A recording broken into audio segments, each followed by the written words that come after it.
Alright, in this video we got some more composition of transformations. Alright, so we're just going to figure out how do we go from triangle ABC to triangle A prime, B prime, C prime. In this particular case it's this triangle to this triangle. Alright, so notice how the orientation is different. Alright, like in the first triangle C is pointing up and the second triangle C is pointing to the right. That means we're doing some kind of rotation. Alright, we're rotating 90 degrees clockwise around the origin. 0, 0. Alright, so next, well, what am I doing? Well, clearly, hopefully you can tell it's some kind of dilation because it's getting bigger. There's a couple ways to do it. So we can look at the coordinates like we did in the last problem, or we can just quickly count length. Well, this is 3, this is 6. So that means I'm getting bigger by a scale factor of 2. Alright, and in this one right here, we can use pure coordinate notation, x, y, arrow. And remember, the oversimplification of this unit is multiplication. Alright, 2x, 2y. Bada bing, bada boom. That's it. Cool beans. Alright.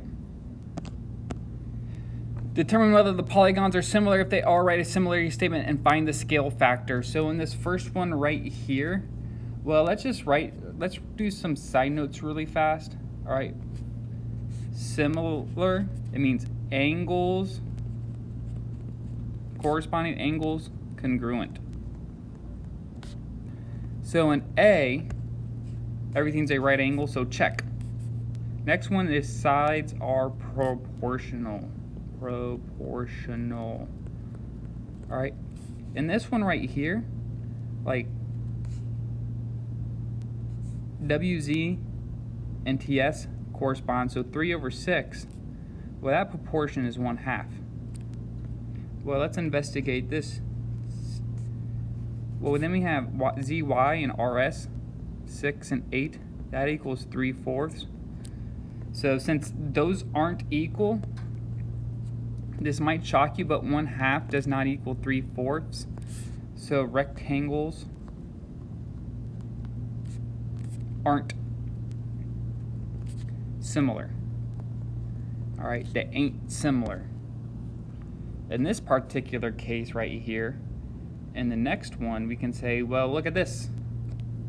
We're just going to write angles congruent. Check. Alright.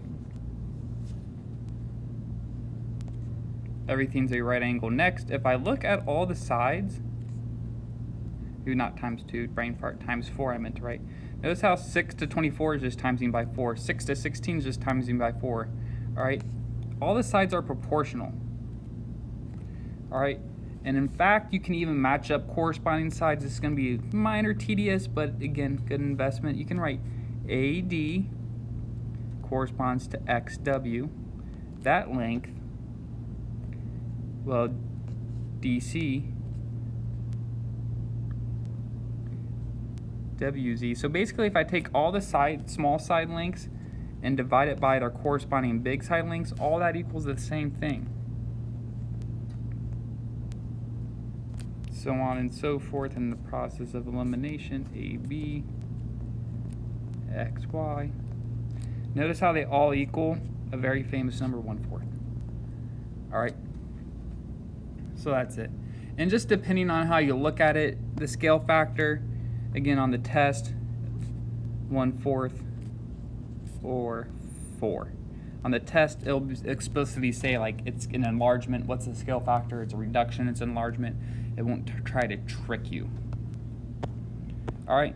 So using the fact of corresponding angles are congruent and sides are proportional, we can use this and apply it to number 7, all right?